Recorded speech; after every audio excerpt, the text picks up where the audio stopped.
What's good, Raider Nation? Welcome back to Vegas Nation First and 10, your weekly go-to for Raider news and analysis and commentary.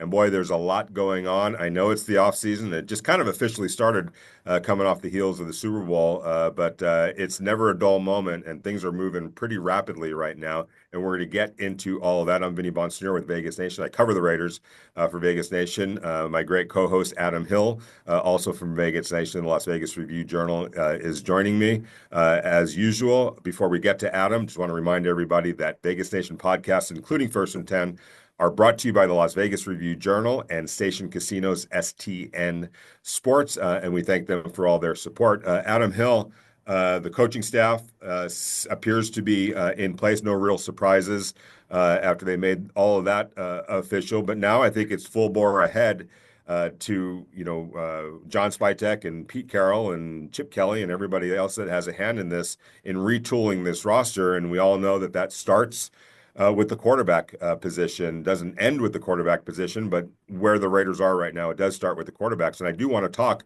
a lot about the possibilities that the Raiders might be facing at quarterback. And right off the top of the head, Sam Darnold and now Aaron Rodgers. He's not going back to the New York Jets.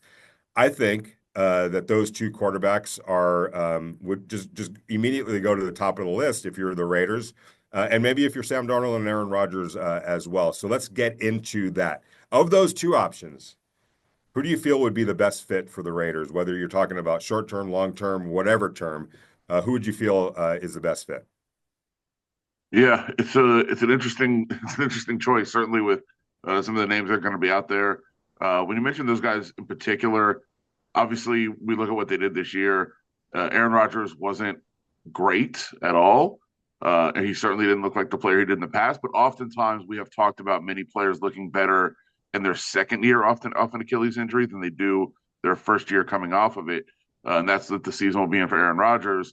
The question is, does that apply when you are 64 years old like he is, or late 30s? Yeah. So I don't know. It's tough to project what he's going to look like.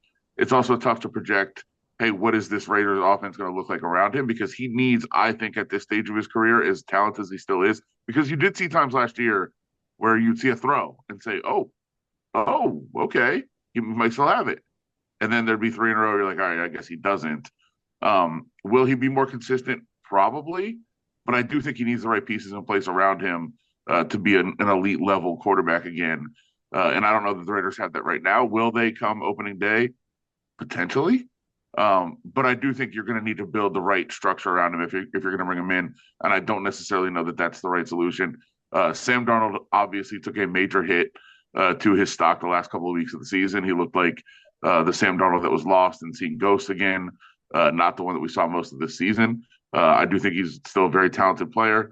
But again, was he kind of riding off circumstances in Minnesota, having all this elite level talent around him, a great quarterback coach and everything else that was in place? Maybe between the two, I would think Sam Darnold maybe the slight edge in terms of this situation being the right fit. But I don't know that necessarily either guy is gonna move the needle for the Raiders right now this season. I do think that they should be looking at some combination of veteran, drafted player, and potentially, Aiden O'Connell being still in the quarterback room. Like that would be, to me, the ideal scenario that you would go into the training camp with in terms of who's in the mix for this quarterback room. Because I do think Aiden O'Connell is a valuable asset. If you told me you're going into the season with him as your third quarterback, I think you'd probably be pretty comfortable with that.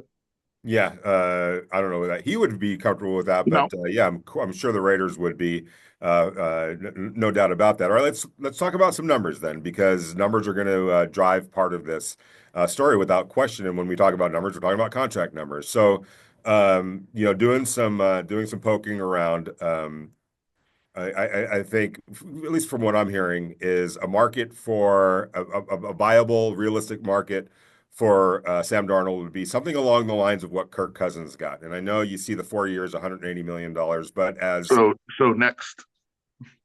What's that? Next. I No, mean, but hold on a second. But if hold on that's a the second. market, if that's the market, But then you're out. hold on a second. Because there is context that's needed. You see the $100 million, everybody freaks out. It's really And what it was a 2 year, $90 million contract. That's what it was. And that's what it's really going to be a 1 year, $45 million contract. And we'll see what happens, whether they're able to trade him, get out for him from under that, or if they're going to have to eat that money. But basically, it was a 2 year, $90 million contract. So is that something you would be willing to do with a Sam Darnold? Say, look, you're going to get a Kirk Cousins type contract, but we're going to have the ability as the Raiders to get out of it after 2 years if it's not working, or even after 1 year, maybe if he has a good year and you like what you got in the draft and you're ready to move on to him. Now, if he does have a decent year this in 2025, he would become a very tradable asset at that point and at that money. So forget about the $180 million. In the best case scenario, he would end up collecting that money, but it's really a 2 year, $90 million contract. Yeah, I mean, I was in my mind when I said no, I was considering it 2 years, 90 million out. Yeah. Like as of after week 15, I think that's in the area that some people were talking about. I think he played his way out of that at this point. I don't think he's any more than a 25 to $27 million guy. And if he thinks he is, that's great. And if somebody gives it to him, great. But to me, that's the limit you're talking about if you're talking about a Sam Darnold type player. I think he'll get over $30 million a year. So maybe they would meet in the middle. But yeah. Okay. Fair enough. It'll be interesting if somebody jumps out and offers him that, or okay, 35. Let's go 70 million. Yeah, I mean now you're getting more into a doable range, especially with the cap situation that the Raiders have. They do have the money to kind of take a chance like that. But to me, once you start climbing anywhere over that number, then you're like, no, we can find somewhere we can find somebody better to spend that money on, whether it's two or three positions somewhere else instead of trying to take a chance on Sam Darnold, who I don't think elevates you to elite level player, elite level team. He makes you better than you were this year, probably.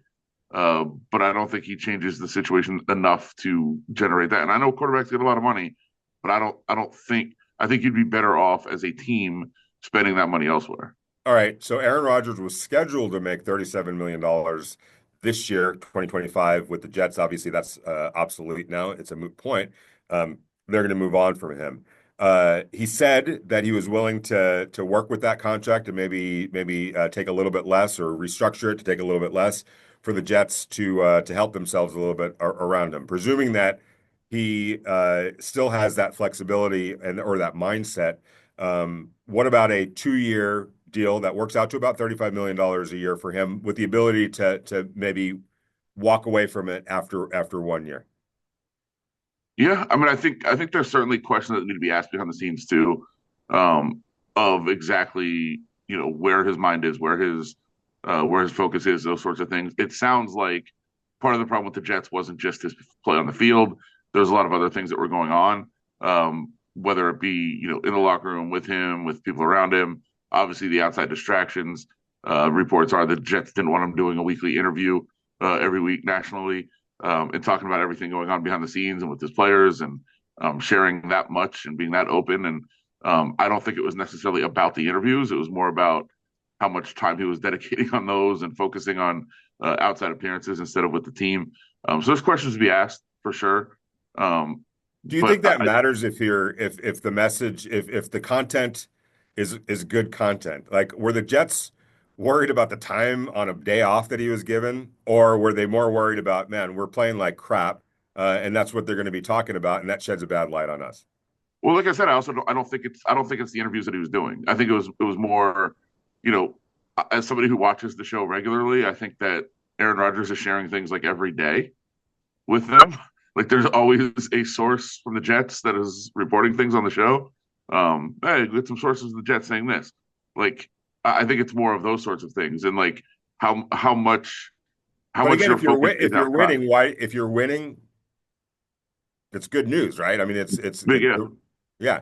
So that's what I'm saying. Like, were they more worried about just what the reporting was about a dysfunctional team, as opposed to just him talking about the team? Like, if they're 7-0, aren't they loving the exposure on that show with an Aaron Rodgers? perhaps. But like I said, I don't think it's just even that. I don't think it's just the show. what else is going on? Where is your focus? Are you preparing for a media career? And that's what you're doing. That's what you're spending your time on. That's what you're focused on, not actually spending time with the team. I think it's all those other Tuesday. things that It's are a going on. Tuesday. It's a But Tuesday. it's not. I'm saying it's not just the Tuesdays though. Well, yeah. It's and what else is going on behind the scenes? Like who else is around him? Does he have a media team around him that he's working with? Like we, I think we don't know some of those other things. So Yeah. I think I think it was more a symptom. Like the appearances. It's not just the appearances. Hey, if you're doing the appearances, great, fine, whatever. But it's everything else around it. Are you more working on your media career? Are you more, do you have half a foot out the door preparing for what you're going to do afterwards? Are you going to be the next, McAfee hosting a show? Is that what you're preparing for instead of focusing on the team every day? Like If it's all those you're, things, not just the interview. how much do you think? Let's just play this out that the Raiders are in consideration. And I got a text from somebody in the NFL said that he's the exact kind of a quarterback that Tom Brady would want as a bridge quarterback. He's a pocket passer. That's what he prefers. He would be a viable option, and in a shallow pool of candidates, he's probably the best bet as a bridge quarterback. Nothing more than that, but a bridge quarterback. How much do you think the presence of Tom Brady would mitigate some of the concerns that you would have of the behind the scenes stuff, the respect that he would have for Tom Brady and the mutual respect that they would have for each other and Pete Carroll as well, that would be less of an issue than maybe it was in New York. Yeah, maybe. And we don't know. Again, I'm not even saying we know for sure Right, what right. was going on. It's just more of like that's the questions I think you need to ask of why was why was a weekly Tuesday interview such a big deal? Because it can't be just about that. I think there has to be other things. So yeah, I think that would help. Brady being here would help. That would probably that relationship, somebody to bounce things off of. Hey, we need you to do this. Okay, cool. I get it. You're telling me this. I think that helps, in much the same way it helps. Get them coaching interviews, get their foot in the door with coaching interviews. It would help get the attention of quarterbacks, same kind of way. So I think that would be potentially helpful for them to bring them in and to have some stability there. I think Aaron Rodgers realizes that he's a bridge quarterback now. Oh yeah, But he hated that in Green Bay. He right. didn't want to be the mentor. He didn't want to be the guy helping somebody along. And I think if you bring him in, Even though if you talk to Jordan Love, they had a great relationship and still do to this day talk. yeah, So I he would say wasn't even though he wasn't, I'm not going to hold your hand, but if you have any questions, I'm not going to not answer you either. It sounded like it was a pleasant experience for Jordan Love. yeah. I mean, I had my thoughts on the documentary, the Aaron Rodgers documentary, I actually which enjoyed the documentary.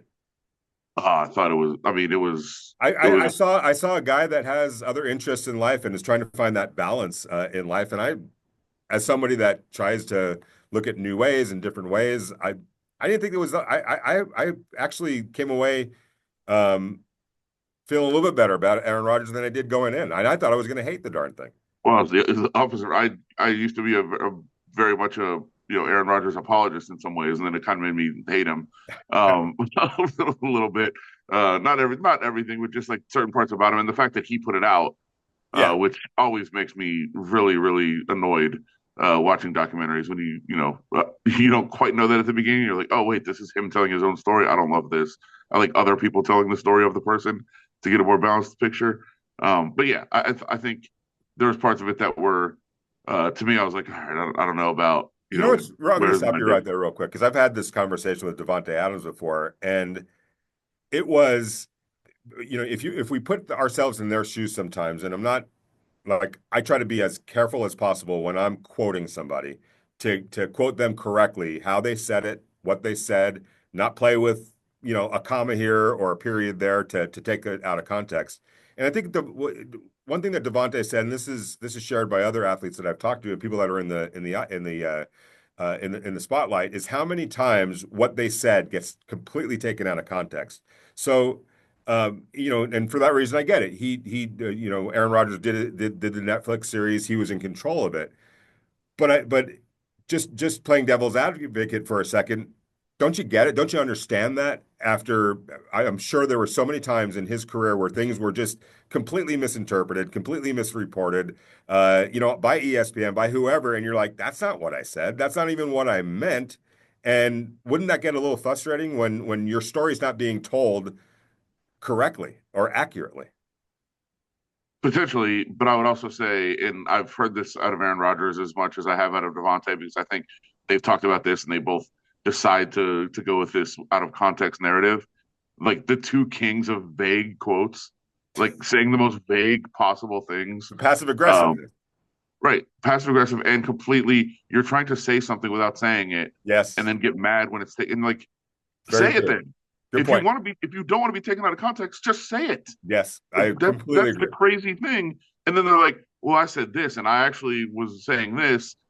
Then just say what you wanted to say, and then Yes, you won't get taken out of context. But then you want to have it both ways. Is the that's problem an that I have excellent point. with guys like that, which very much does drive me nuts. And I was about to share an exact situation with Devontae where me and him disagreed about Oh yeah, something that he put out there. But um, yeah, it's just that part drives me nuts of players that say they're taken out of context when it's really, well, you didn't say what you meant, and then you want people to interpret it a certain way, then just say the way you wanted to say it.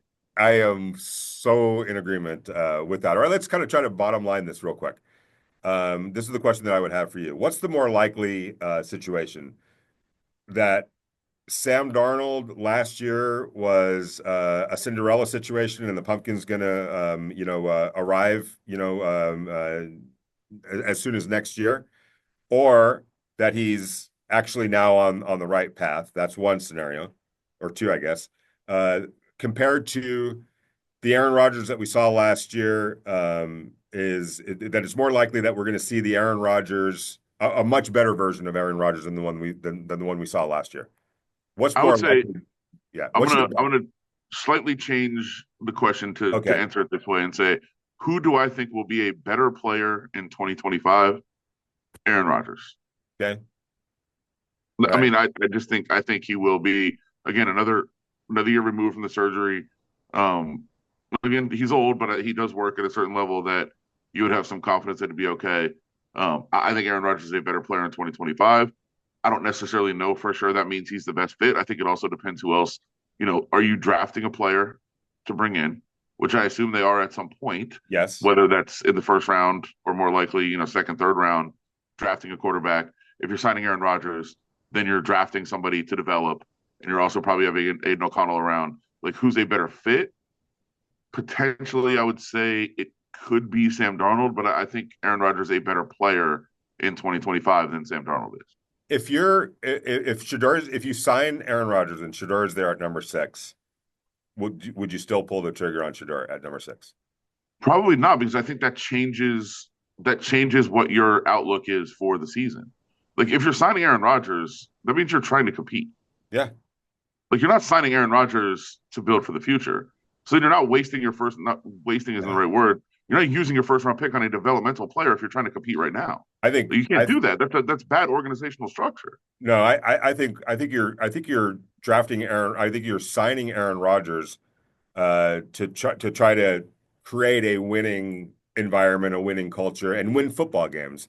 But you can do absolutely achieve both. And one thing, I think that would be the perfect fit if you're Shador Sanders, you watch Aaron Rodgers, because that's I'm not saying that he's Aaron Rodgers at all at that level, but that's the type of quarterback he is compared to a more mobile quarterback, a running quarterback, a dual threat quarterback. I think he's more like an Aaron Rodgers prototype than, let's say, a Cam Ward would be, or some of the other quarterbacks that are in this draft. So I still think you can have your cake and eat it too. You could get your young quarterback that you think is going to be your young stud for the future, but also have an Aaron Rodgers in place for this year to really set a strong foundation and a winning culture. I don't think that those are mutually exclusive.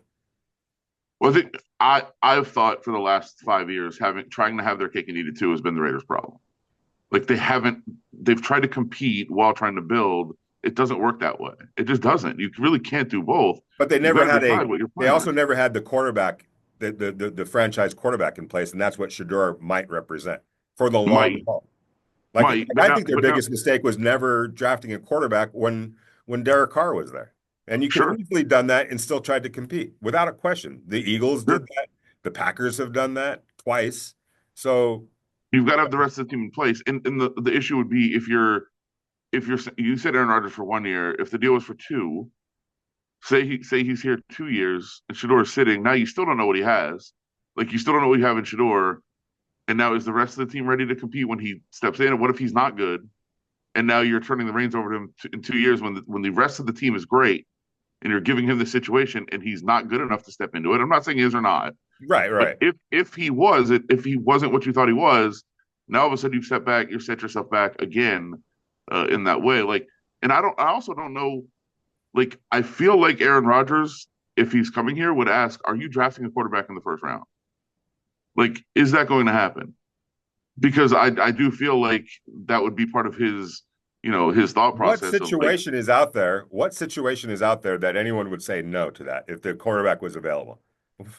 yeah. I mean, I Where think is where does he where do you think that he would go where the team would respond in a way that you think that he wants it to yeah. respond, which is no, we're not going to take a quarterback with the first pick with our I with think I think watch the documentary again. I think huh? he feels like I said watch the documentary again. I think he feels like he's at a level of like, hey, you're not going to disrespect me like that, and and take a quarterback, and Okay, he's but going to want to know. I'm asking you, Yeah, what team is out there? What team exists that needs a quarterback right now that would be in the business of or entertain the idea of signing Aaron Rodgers? And Aaron Rodgers asks that what team would say, yeah, no, we're not going to draft a quarterback. Every team that needs a quarterback right now that is looking at Aaron Rodgers needs their quarterback of the future. So where I don't even know that there would be a team out there that would answer, no, of course not.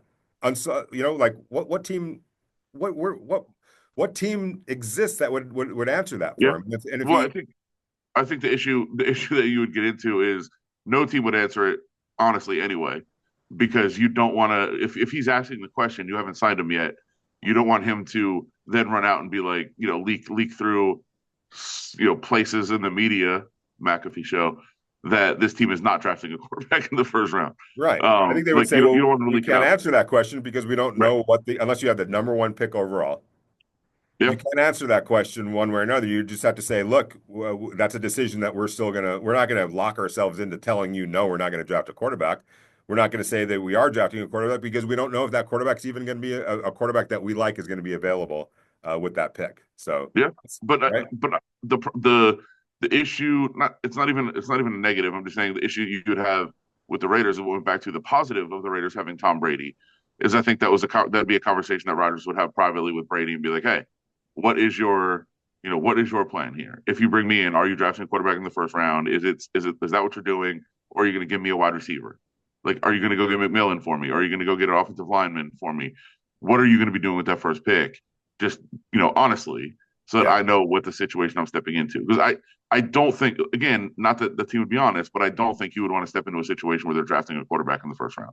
Well, if that was a breaking point, then if I'm the Raiders, I just say, okay, then thanks Yeah, but no thanks. I'm not going to tell you a 41-year-old quarterback that I'm not going to draft a quarterback if he falls to us at number six. I'm just not going to. I'm not that. I'm not going to do that. And if that's his breaking point, then go find another situation. But I think he would be hard pressed of the teams that need quarterbacks, and if they're being honest with them, none of those teams would say, "Yeah, no, we're not going to draft a quarterback if he falls to us in the first round." yeah. No, we And obviously need a quarterback. That's why we're even entertaining the idea of bringing in a 41-year-old Aaron Rodgers. well, I guess what you could tell them if you're Tom Brady, if you're having that conversation, is we're not going to commit one way or the other. We don't think highly of either of these quarterbacks. Like Well, I mean, if that that is the could be truth, if that's the right. truth, then yeah, yeah, Right. That's what I'm saying. That could be a conversation that potentially could happen in terms right. of how he makes that, go about. And you're right, like there's not a team if you're signing Aaron Rodgers, you need a quarterback. So like those Exactly. teams are going to be investing in a quarterback at some point. So, it's just interesting. I don't think here's the thing. I don't think I would sign Aaron Rodgers if I was drafting a quarterback in the first round. Hmm. Like I just don't think I would do that. Yeah, That's not a plan I would have. And again, it's going to be different times, right? You're not going to know who's available if you're the Raiders. You're not going to know that there's going to be a quarterback on the clock at 6 when you sign Aaron Rodgers in March. Like that, you're not going to know yet. But you will know if you think highly of those guys. You will know if you're trending in that direction. yeah, So that's a decision they can make. If it like, again, we went back to who's a better fit for the Raiders. If I'm planning on potentially drafting a quarterback in the first round, I'd probably lean Sam Darnold over Aaron Rodgers. Like interesting. it Because just I'm depends looking what at you're trying to do. yeah, I think Sam Darnold has a a different argument and different and is just at a different stage than Aaron Rodgers. Like he's 27 years old. Like he would it would be a valid question on his part to ask, "Hey, are you going to invest your sixth pick in the draft if Shedeur Sanders is there?" And if that is the case, then I probably don't want to be here. I'll find someplace that has gives me a little bit more longevity. Whereas you're Aaron Rodgers, I think in your mind you're like, I mean, if this works out, great for 2 years, great. It might just be 1 year because he might get to the end of the line of 2025 and say, "I'm done. I don't want to play Right. anymore." But you're thinking like somebody who has a normal ego, not an Aaron Rodgers ego.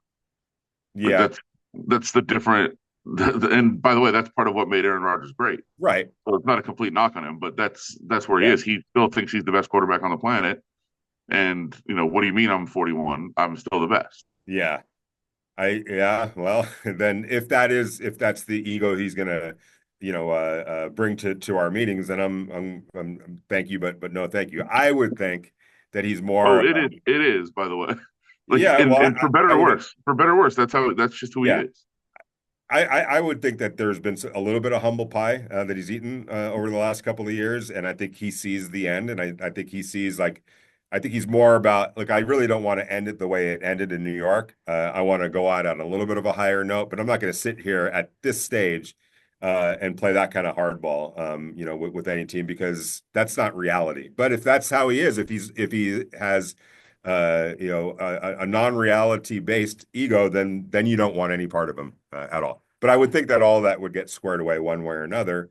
And if it does, then I wouldn't be surprised if they signed him, and they did draft a quarterback like Shedeur if Shedeur was even available at number. I'm not saying they would move up, but I think that if he was there at number 6, which dubious that he is or that he will be, I think that they would be fine with drafting him number 6, and I think that conversation will have already been had with Aaron Rodgers.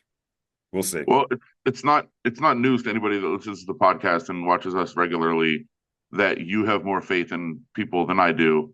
I'm skeptical of everything and everyone. I don't think Aaron Rodgers has changed that much. Yeah. I Well, think he thinks the injury held him back, and now he's healthy again, and now he's elite again. yeah, and he'll have his chance somewhere to prove that. All right, so let's just who's going to be the quarter who of those two who's going to be on the Raiders roster next year, and we're going to end it with this. And it is still the Raiders, so it's going to be Aaron Rodgers. I would imagine Aaron Rodgers, if and it's it is of those Tom Brady two. too, by the way. It's not just the Yeah, Raiders. We have to qualify that now because he is driving the ship. yeah, for sure he is, and I think that would make some sense. And I think that especially from if Brady is selecting, I think Brady looks at it as, hey, like I had a resurgence in my career late into my 40s. I was playing at a high level. That's and he's more of a similar type player. Mhm. Stand in the pocket, deliver the throws. I still think I'd prefer somebody like a Justin Fields to be coming in here and see what you can do with him, but somebody along those lines. If you're going to have a guy for a year getting ready, like make it exciting. I think that would be fun. But yeah, I mean, give it a shot because I here's the other thing. I don't think no matter who it is, that they are going to be competing next year. Like I don't think that's a realistic possibility. So I don't know why you're trying to turn over the reins to an Aaron Rodgers who I think probably doesn't want to be on a team that's not going to compete. That was part of his kind of issue in New York. Um, but who knows? I mean, if they invest the right ways, there's things you can do to make that happen. I don't think that they're close enough to do that, no matter who the quarterback is. So I don't know that making a splash like that is the right move. I Yeah. think it's more building for the future, but we shall see. Yeah, and really, outside of the Pittsburgh Steelers, I don't know that there is a team that fits that bill for Aaron Rodgers that needs a quarterback Yeah, that's a quarterback away. So it'll be interesting to see how and it I think plays I out. mean that to me that would be the more fun story Yeah, for the league to see Aaron Rodgers in Pittsburgh and see what he can do with that defense and those guys around him. But I don't know how Aaron Rodgers works with Tomlin either. That would be kind of funny. yeah, no doubt. All right, we're going to return in just 1 second. We're going to throw it to Heidi Fang, and she's got some future looks at the Super Bowl with Station Casinos STN Sports. Heidi, take it away. It's Heidi Fang, and it's time to get into the numbers in our Station Casinos STN app betting portion of the show. With the Super Bowl champion Eagles dethroning the Chiefs with a 40-22 win, Philadelphia also took over the top spot as favorites to win next year's Super Bowl, with future odds set at plus 550 on the STN app. The Ravens and Bills are next in line with their odds set at plus 650. The Chiefs are the fourth choice on the board at 8-1. Even with Pete Carroll taking over the reins for the Raiders, Las Vegas is tied with the Patriots and Colts as 100-1 long shots. Find all this information on the STN app. Now back to Adam and Vinny. Locals know the STN Sports app is the most trusted sports betting app in Nevada. They have convenient sign-up locations across Las Vegas, so download the STN Sports app today. Thanks to our own Heidi Fang and her thoughts on the Super Bowl moving forward. All right, so let's close it out like this. There's a lot that's getting ready to happen. We're literally about a month away from the start of free agency, Adam. That's crazy when you think about it. The scouting combine is getting ready to start in a couple of weeks. What are you focused on right now as it pertains to the NFL and the Raiders? I think it's draft to me. Yeah. Obviously, I think the fans are very excited about free agency, and they should be. There's a ton of money to spend.